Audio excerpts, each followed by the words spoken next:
顧廷霄站在不遠處的黑色奔馳車旁，剪裁得體的西裝讓他看起來依舊像個風度翩翩的成功人士。他單手插兜，眼神裡帶着一種自以為是的憐憫。映雪，其實你沒必要這麼急着切割。顧廷霄推了推眼鏡，語氣低沉。雖然你主動放棄了公司股權，但作為前妻，如果你生活上有困難，我可以按月給你生活費。蘇映雪轉過身，將那本證件放進手包，語氣平淡的像是在律所對談。顧總，你在股權架構上做了3層嵌套，還把大額債權掛在了你媽的名下。如果要打官司，我至少要花2年時間和6位數的訴訟費去清算你的虛假債務。對我而言，時間成本比那點注水的資產更值錢。陸廷霄的臉色僵了一下，隨即冷哼一聲，你還是這麼喜歡算計，一點女人味都沒有。怪不得媽總說跟你在一起過日子像是在開庭，所以祝你以後能找個不帶腦子只帶女人味的。蘇映雪自嘲地勾了勾唇角，為了這1個小時的自由，她簽署了一份債務一攬子抵銷協議。顧廷霄以為蘇映雪淨身出戶是走投無路的軟弱，卻不知蘇映雪利用協議中的一個交叉條款，將顧氏商貿幾筆即將到期的壞賬債權全部買斷。在顧廷霄眼裡，那是爛賬；在蘇映雪眼裡，那是可以勒死顧家脖子的絞索。顧廷霄轉身上車，車窗降下，他最後扔下一句對了，廷義說下午要帶他的新嫂子回家吃晚飯。映雪，如果你沒地方住那套小公寓，你可以先搬过去，別流落街頭，顯得我顧家刻薄。黑色奔馳疾馳而去，噴出的尾氣在大暑天的街道上顯得格外刺鼻。蘇映雪在路邊站定，走到旁邊的彩票站，這是她3年前結婚那天開始追的一組號，用的不是家人的生日，而是她經手的第1宗破產併購案的卷宗編號。老闆照舊5倍追加，他付了錢，將那張輕飄飄的小紙條塞進錢包，這更像是一個儀式，對過去那場失敗併購，這段婚姻的最終清算。回到了臨時租下的工作室，蘇映雪迅速打開電腦，她的動作乾淨利落，律政佳人的職業本色在這一刻全數回歸。映雪，你真離了。電話那頭是他曾經的助理，也是現在的私人財務顧問小周。離了手續辦得很順，顧廷霄以為他佔了大便宜。蘇映雪一邊敲擊鍵盤，一邊調出顧氏商貿最近3個月的現金流分析圖，幫我盯緊那幾筆爛賬，另外幫我物色幾個信託方案，我想把手頭的離岸頭寸重新整合。你還是老樣子，哪怕離婚了，也得先算一筆賬。小周感嘆道。對了，剛才開獎了，你追的那組號，映雪，你最好自己看一眼官報，我心跳有點快。蘇曼雪停下手中的動作，刷新了網頁，那一串熟悉的數字映入眼簾。大樂透1等獎5倍追加。蘇映雪盯着屏幕看了整整3秒鐘。作為一名頂尖律師，她從不相信運氣，她只相信概率。但當概率真的降臨在自己頭上時，那種巨大的幾乎可以撬動世界的槓桿感，讓她握着鼠標的手微微發顫。60億這筆錢足以買下10個現在的故事。商貿窗外，蟬鳴聲依舊聒噪。蘇映雪深吸一口氣，合上筆記本電腦，眼神中閃過一絲銳利。就在這時，放在桌面上的手機瘋狂地震動起來。來電顯示顧廷燁，那是顧廷霄的親弟弟，一個24歲只會伸手要錢，在顧家橫行霸道的紈絝子弟。蘇映雪接起電話，還沒開口，那邊就傳來了顧廷燁囂張至極的笑聲，背景音裡還有發動機的轟鳴聲和廉價的電音舞曲。蘇大律師辦完手續了，聽說你淨身出戶啊？嘖嘖，我就說嘛，你這種強勢的女人，遲早的被我哥踹出門。顧廷燁的聲音裡透着一股小人得志的快感。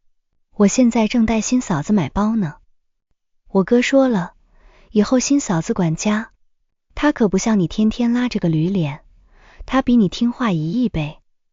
我哥放個屁，他都說是香的。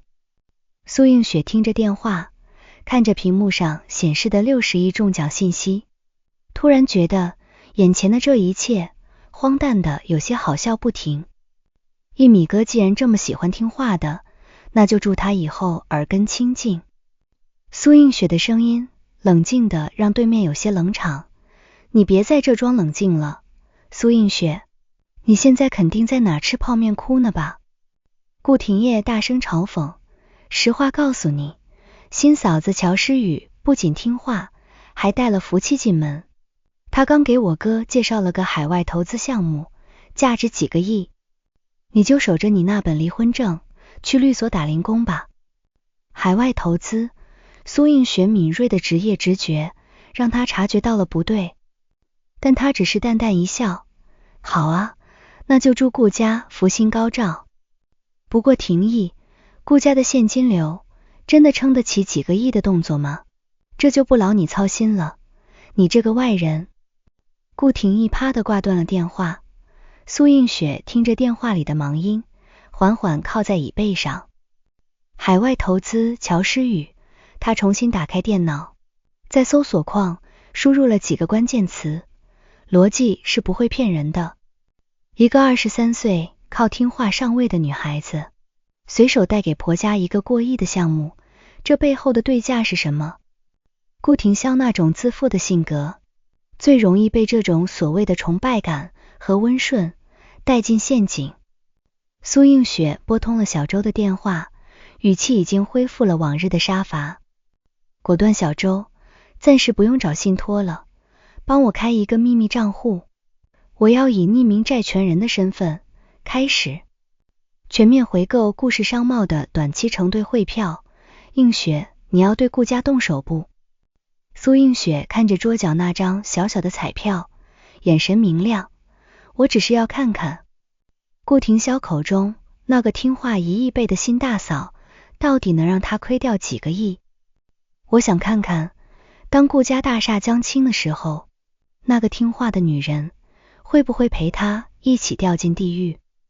在這個世界上，昂貴的東西往往都有代價，聽話也是有標價的。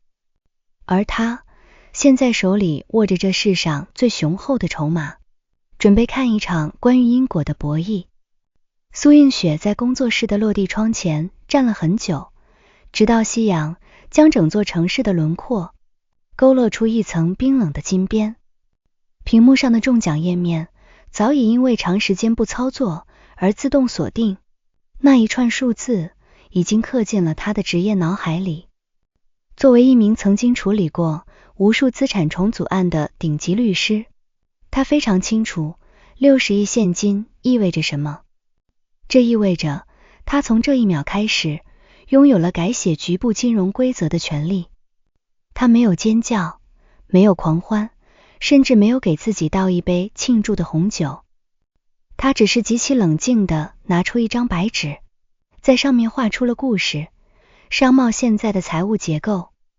圖為小周。蘇映雪再次撥通電話，語速快而穩定。我剛才給你的指令繼續執行，但規模要擴大。我需要你在3天內通過離岸空殼公司把顧氏商貿流落在外的所有短期抵押債權全部摸排一遍。記住，不要觸碰任何報警紅線，我要做的是靜默蚕食。映雪，你真打算動用這筆天降橫財去對付顧家？電話那頭的小周倒吸一口涼氣。60億呀，你就算存銀行吃利息，下半輩子也足夠在北歐買個島躺平了。躺平那是退休，而我現在正處於事業的清算期。蘇映雪看着屏幕上顧廷瀟那張自負的頭像，眼神冷冽。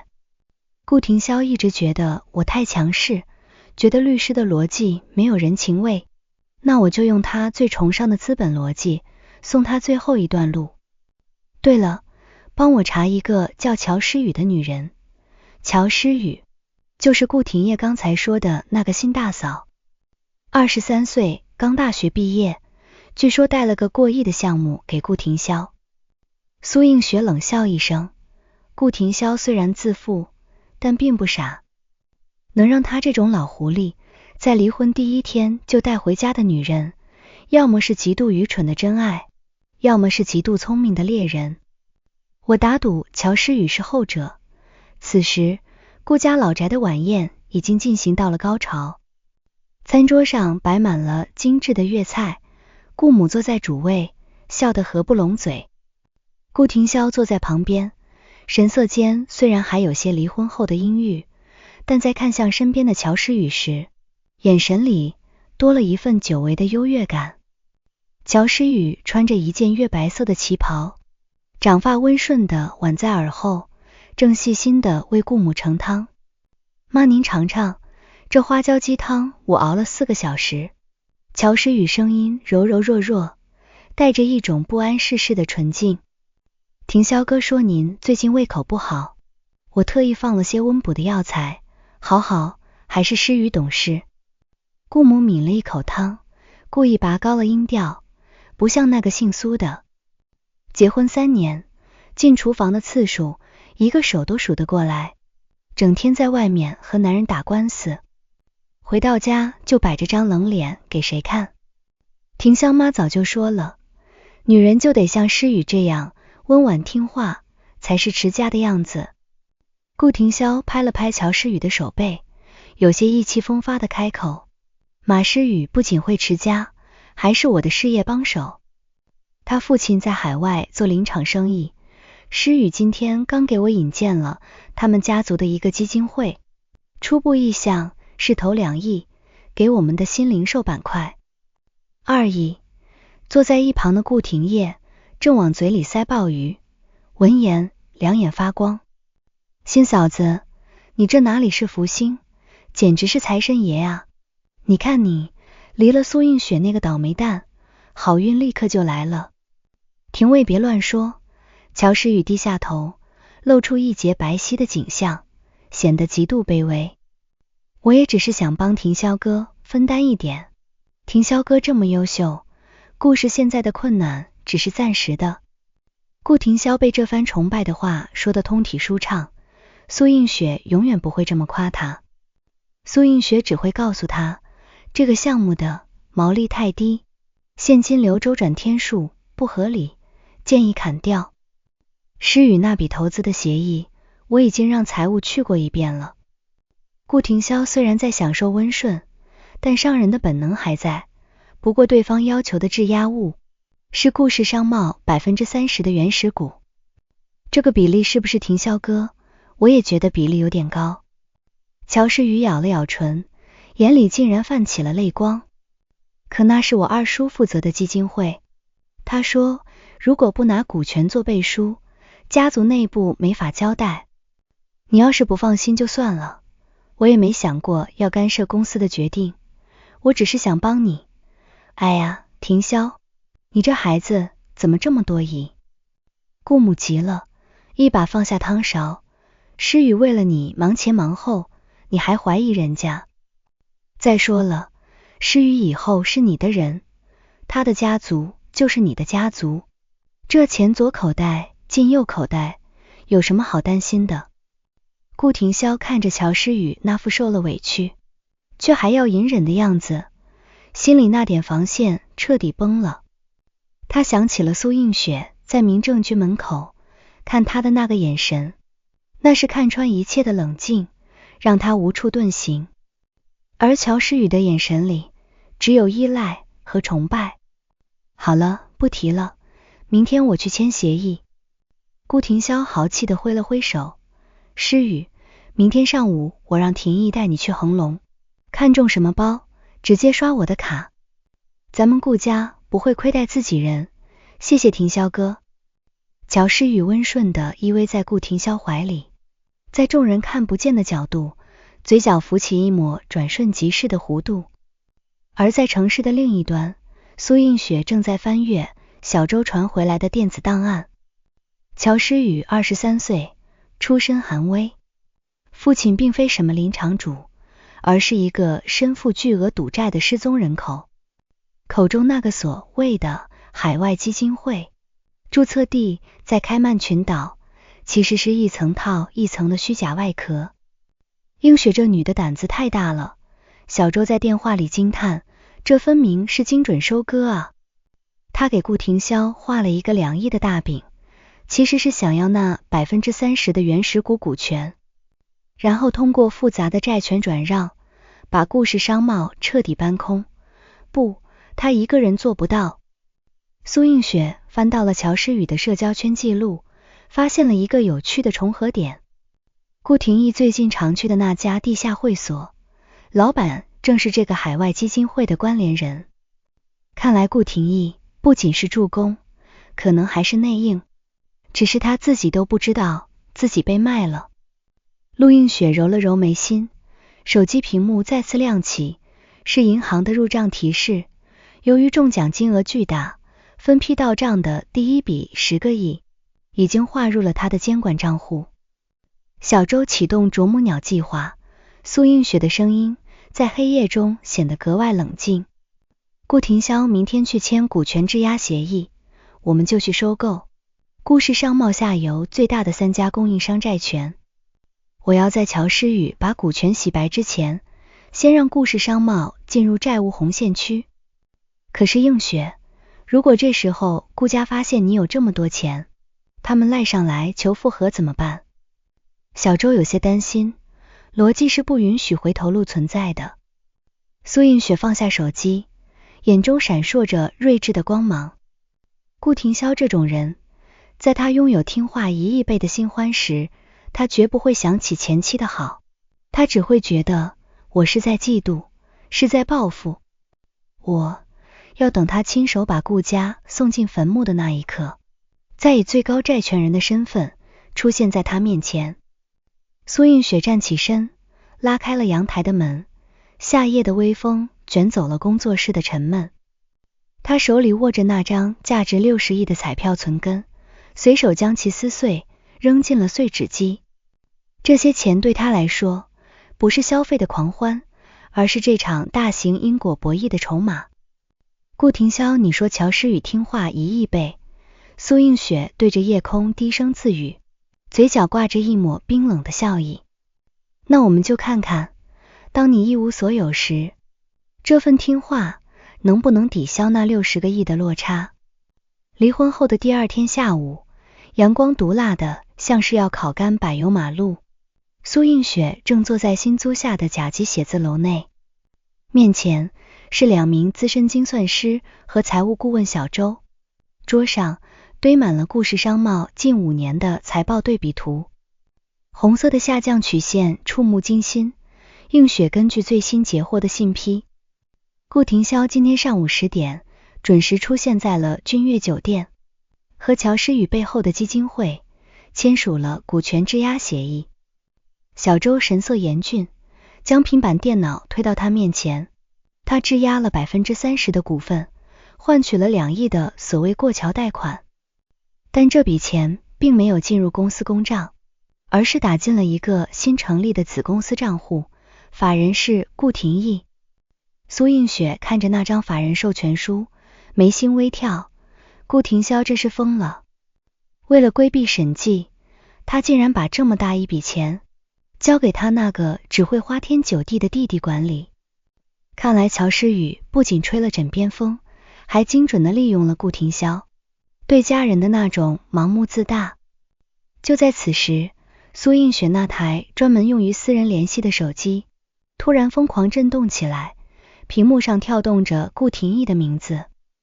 蘇映雪示意會議暫停，接起電話，順手按下了錄音鍵。魏蘇大律師在哪搬磚呢？顧廷義那張狂的笑聲幾乎要衝破聽筒，背景音是極其嘈雜的引擎轟鳴聲和女人的嬌笑聲。聽得見嗎？法拉利 F8 的聲浪帶進步。我哥剛給我提的，說是慶祝公司拿到了2個億的投資。蘇映雪語氣平淡，甚至帶着一絲不易察覺的憐憫。顧廷義，如果你打電話來，只是為了炫耀你的排氣管，那我可以掛了。我現在的時薪，你可能付不起。操，你還裝什麼高冷啊？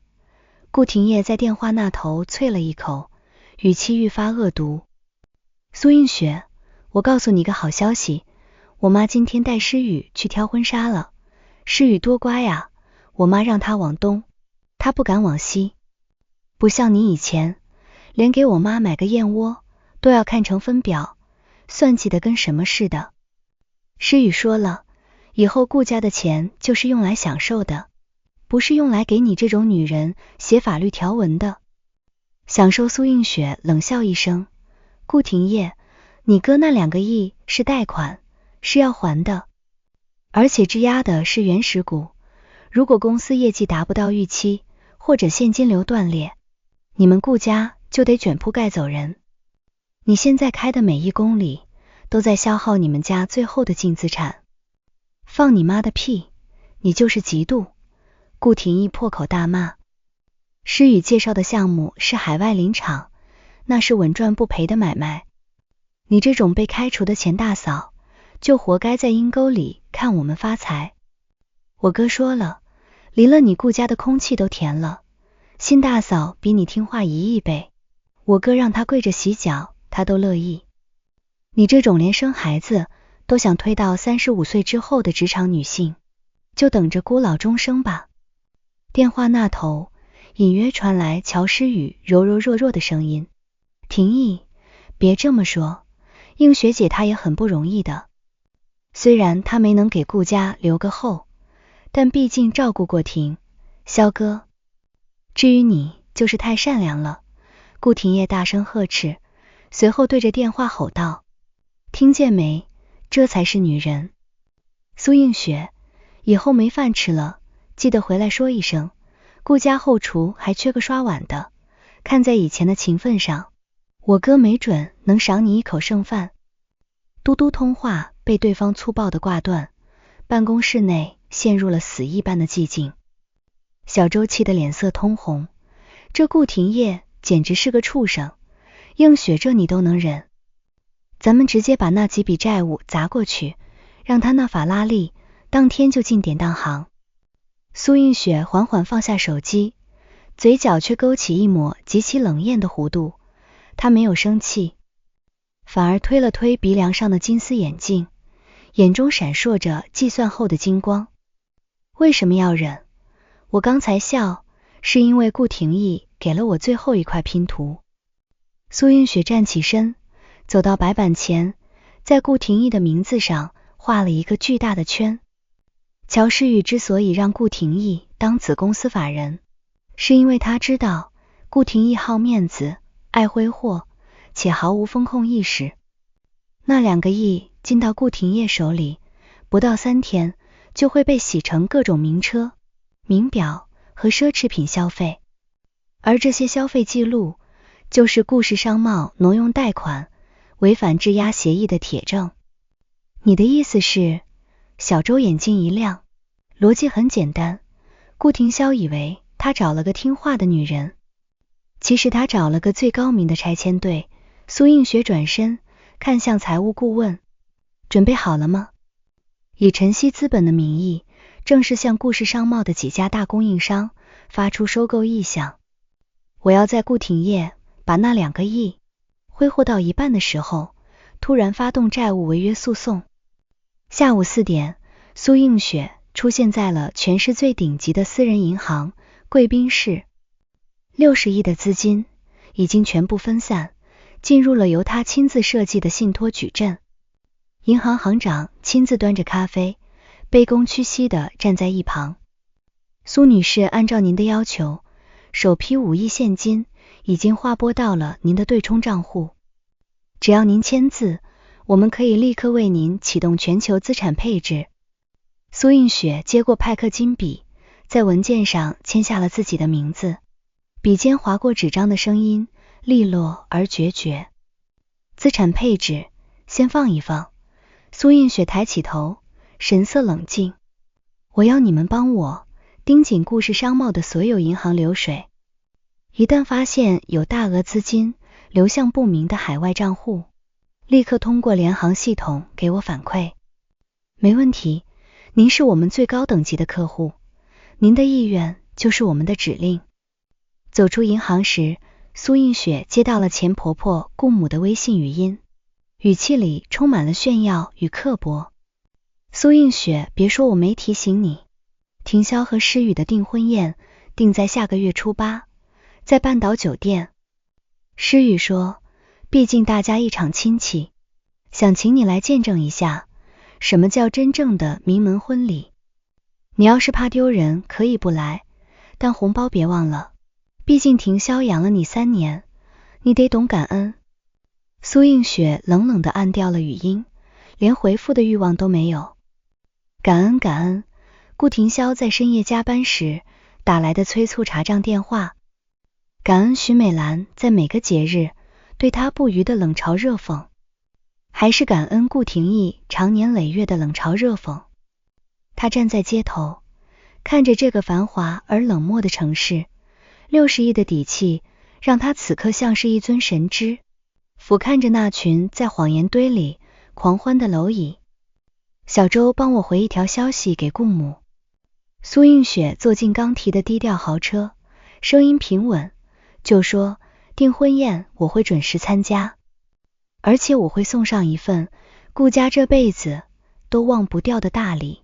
什麼禮？蘇映雪看着手機裡顯示的顧氏商貿實時股價，那是由於2億注資利好消息而虛假拉升的陽線。一份關於聽話的真實報價單，他閉上眼，腦海中浮現出顧庭筱意氣風發的臉和喬詩雨那副溫順如貓的偽裝。既然顧家喜歡聽話的女人，那他就讓全城的人看看，這種聽話到最後需要用多少家產來抵債。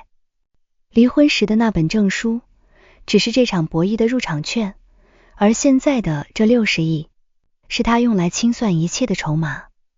邏輯從未出錯，所有命運贈送的禮物早已在暗中標好了價格。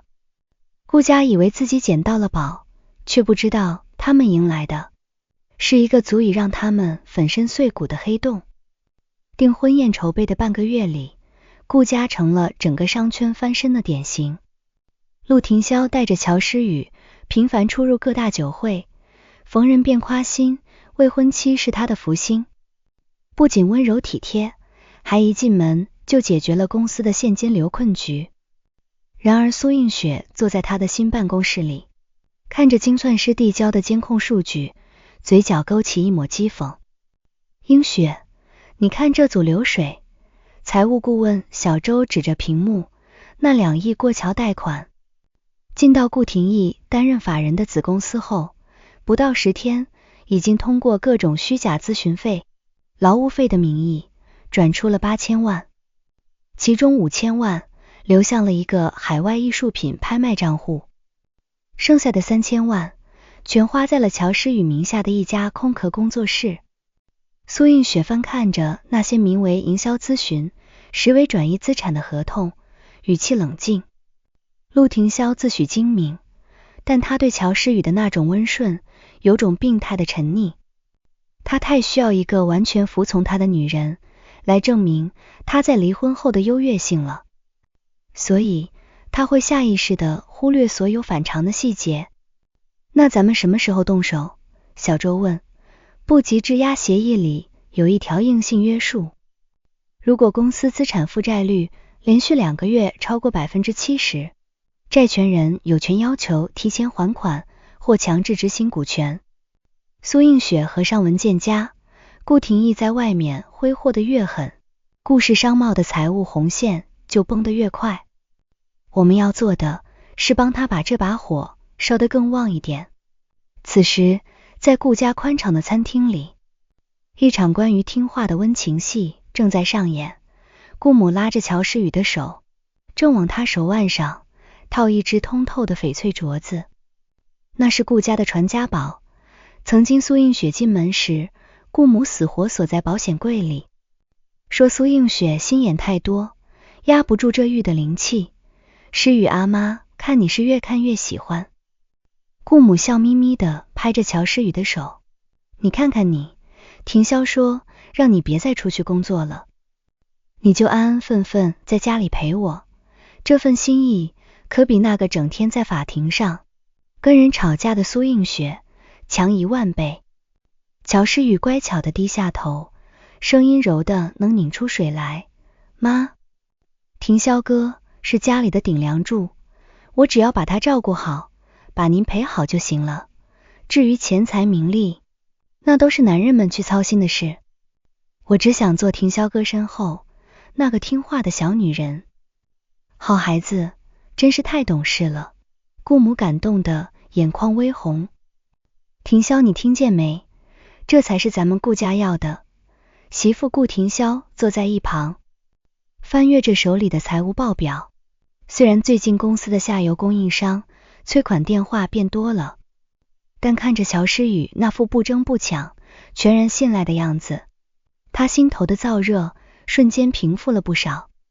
詩雨，你二叔那個基金會最近有沒有提過那筆後續投資？顧庭筱隨口問了一句。最近幾個供應商的賬期到了，我想先挪用一部分資金周轉。喬詩雨的眼神深處閃過一絲驚慌，但他掩飾得極好，立刻放下湯勺，走到顧庭筱身後，輕柔地揉按着他的肩膀。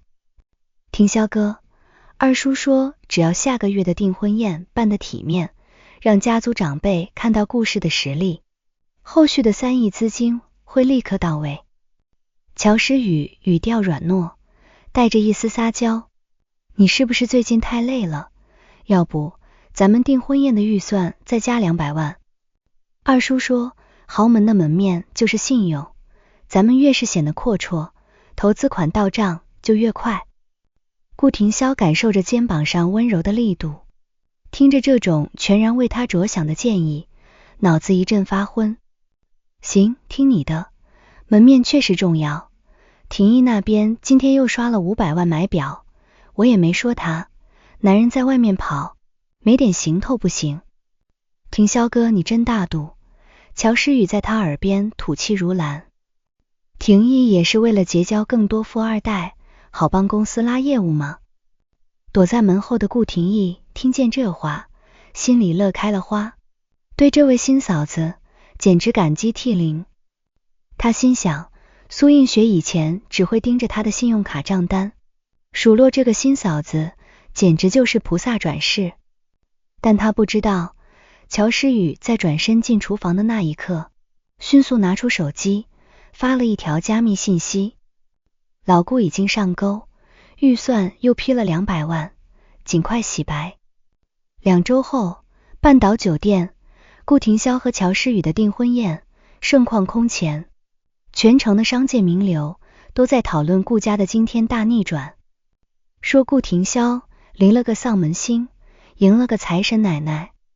蘇映雪準時出現在會場門口，她穿了一身極其簡單的深灰色修身禮服，沒有任何多餘的裝飾，只有頸間戴着一條低調的南洋珍珠項鏈。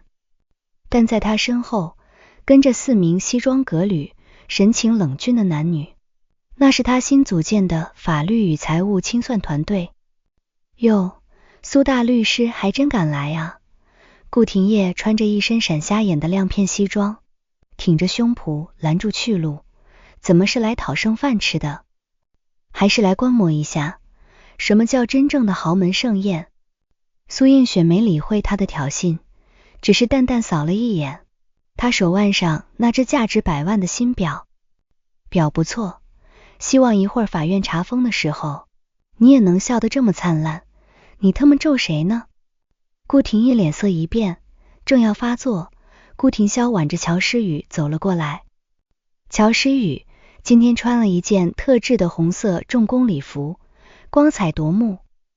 他看到蘇映雪，立刻露出一副怯生生的表情，往顧廷霄身後縮了縮。廷霄哥，映雪姐是不是還在生我的氣？顧廷霄冷笑一聲，安撫地拍了拍喬诗雨的手，隨後傲慢地看向蘇映雪。蘇映雪，我知道你現在落魄，如果你今天是來鬧場的，我勸你省省。顧氏現在有數億資金注入，已經不是以前那個被你用法律條款就能拿捏的小公司了。顧廷霄邏輯學第一課，如果你看不清陷阱的邊界，那是因為你已經掉進了陷阱中心。蘇映雪從手包裡拿出一份藍色的文件夾，當众遞了過去。這是什麼紅包？顧廷燁嬉皮笑臉地搶過去拆開。下一秒，顧廷燁的笑容僵死在臉上。文件夾裡不是禮金，而是一張巨大的債務穿透表，以及幾十份債權轉讓協議的複印件。10分鐘前，晨曦資本已經完成了對顧氏商貿所有到期債務的法定回購。蘇映雪的聲音並不響亮，卻在寂靜的宴會廳裡字字如雷。顧總，由於你弟弟顧廷燁作為法人，在過去1個月內違規挪用過橋貸款進行高額私人消費，且公司負債率已飆升至 82%， 觸發了質押協議的強制清償條款。你胡說八道！顧母衝過來大喊，我們有2億投資，我們有詩雨。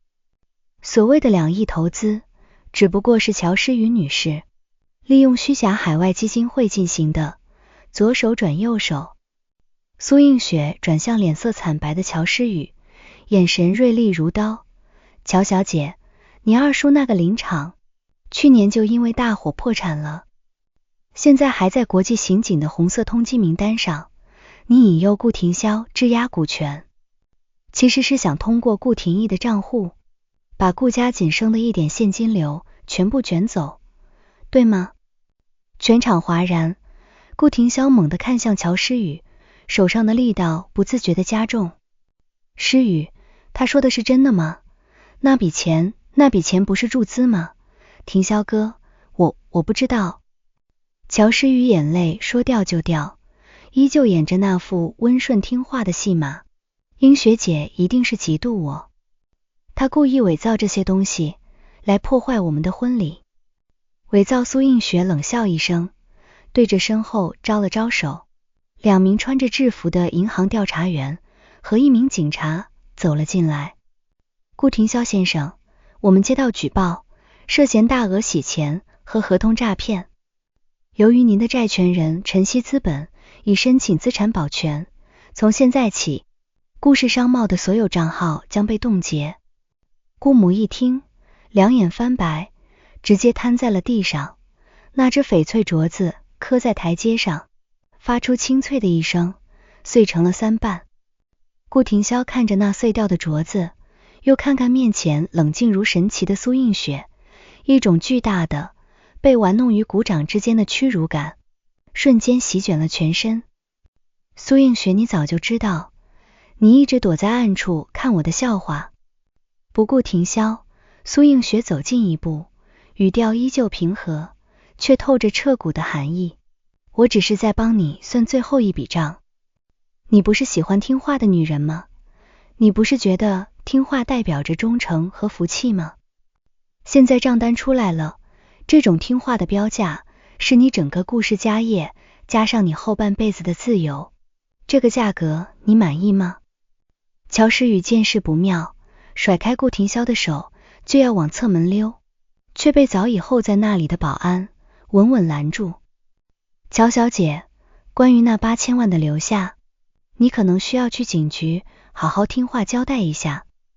蘇映雪站在宴會廳中央，夕陽透過落地窗灑在她身上，她沒有笑，也沒有勝利者的狂態，她只是覺得空氣終於清新了。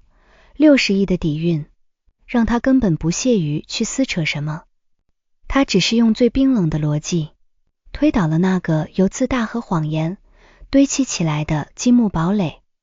顧廷霄跪在凌亂的紅地毯上，看着那些昔日的合作夥伴紛紛離場，看着那個他曾以為是救世主的溫順女人被戴上手銬，終於明白蘇映雪給他的那份離婚協議根本不是軟弱，而是他給他留下的最後一點體面。可惜他親手撕碎了它，半島酒店的奢華水晶燈依然在閃烁，但在顧家人眼中，那光芒此刻比刑场的刀锋還要冷。保安已經封鎖了現场，喬诗雨被帶走前，那副溫順聽話的皮囊終於徹底撕裂。他對着顧廷霄嘶吼着姓顧的，你以為我真看上你這個二婚男？要不是看你蠢，看你媽好騙，我連看都懶得看你一眼。那8000萬早就洗出去了，你等着坐牢吧。顧廷霄癱坐在地，曾經一絲不苟的髮型凌亂不堪，而一旁的顧母正哭天搶地的捶着地毯，指着蘇映雪罵道：蘇映雪，你這個掃把星，一定是你設的局，一定是你見不得我們好。蘇映雪居高臨下的看着這位曾經百般刁難自己的婆婆，眼神中沒有一絲波瀾。顧女士邏輯是不會騙人的。喬詩雨是顧廷燁在夜場帶回來的，合同是顧廷霄親自簽的，那2億貸款是顧廷燁一筆筆花掉的。從頭到尾，我只是一個買下你們爛賬的收債人。說完，蘇映雪轉身帶着團隊穿過那些指指點點的賓客，走得從容而決絕。3個月後，初冬，顧氏商貿的破產清算進入了最後階段。顧廷霄因為涉嫌多項違規經營和合同詐騙，雖然在蘇映雪恰到好處的證據鏈剝離下勉強避開了刑事重判，但數億元的民事賠償讓他徹底淪為富翁。這一天是顧家老宅被法院公開拍賣的日子。蘇映雪坐在一輛低調的黑色轎車後座，看着顧廷霄攙扶着中風後半身不遂的顧母，拖着幾個破舊的皮箱走出大門。顧廷燁跟在後面，原本囂張的臉龐此刻寫滿了驚恐與落魄，他身上那套名牌西裝早已因為躲債而變得污濁不堪。林總，顧廷霄申請在交房前見您一面。陳克律師低聲問道。蘇映雪沉默片刻，點了點頭，讓他過來。顧廷霄走到車窗前，隔着玻璃，他看到蘇映雪那張平靜年輕且透着一種上位者威嚴的臉。他突然意識到，離開顧家後的蘇映雪像是被剝去了秀氣的明珠，美得讓他感到陌生。映雪，顧廷霄一開口，嗓音沙啞的厲害，我知道晨曦資本幕後的真正老闆是你。那60億你是什麼時候拿到的？蘇映雪降下車窗，聲音平靜如水。離婚那天下午，但我之所以能拿回一切，靠的不是那60億，而是你在婚姻裡從未給過我的尊重與清醒。顧廷霄，如果你當初能聽進我的一句風險預警，如果你不那麼執着於尋找一個聽話的附屬品，你今天也不至於輸給喬詩雨那種低級騙子。顧廷霄慘笑一聲，眼眶通紅。是啊，我一直覺得你太要強，覺得你算計。可我現在才明白，這個世界上只有真正清醒的人才會花精力去幫你算計風險。那些只會說好聽話的人，算的是你的命，哥你跟他廢什麼話？顧廷燁衝上來，依然帶着一種病態的理直氣壯。蘇映雪，你那麼有錢，你就眼睜睜看着我們住天橋，媽都這樣了，你給個幾百萬怎麼了？你當初在顧家吃香喝辣的時候，蘇映雪冷冷地打斷了他。顧廷燁，我在顧家吃的每一頓飯都是我熬夜寫合夥協議賺回來的。至於你們，顧廷霄作為債權人，我額外給你們留了5萬塊生活費。這不僅是全了最後一絲名義上的情分，也是為了讓你記住，這就是你當初覺得我可以被打發的價格。顧廷瀟身體劇烈一顫，5萬塊，那是離婚那天他高高在上的施捨給蘇映雪的數字。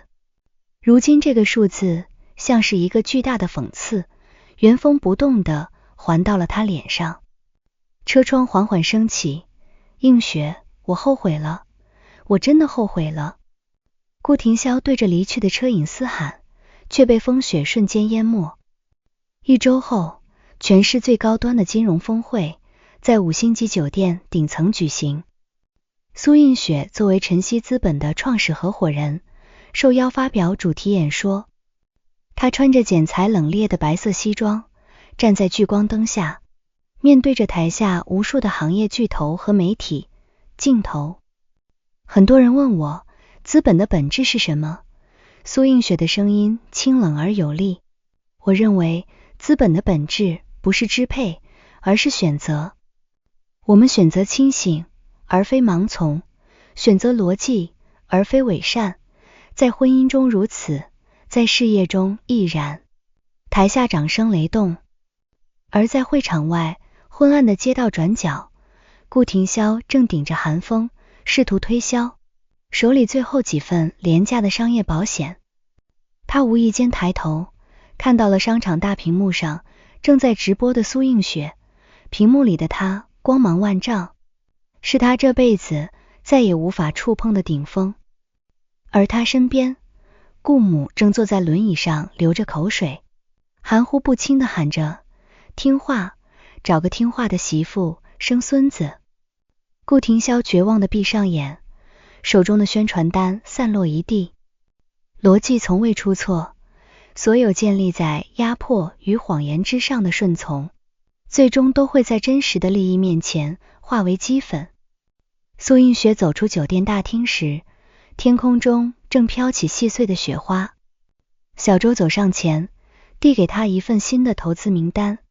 映雪，這是明年關於女性職場法律援助的公益，預算初步定在2億。蘇映雪接過文件，在上面簽下了自己的名字。走吧。他看着遠方燦爛的霓虹，輕聲道：晚飯我想吃那家不用排隊的清湯麵，多加一點蔥花。它不再是顧家的附屬品，不再是律所的計算工具，它是蘇映雪。在那場關於聽話與博弈的婚姻廢墟上，他親手建立了自己的帝國。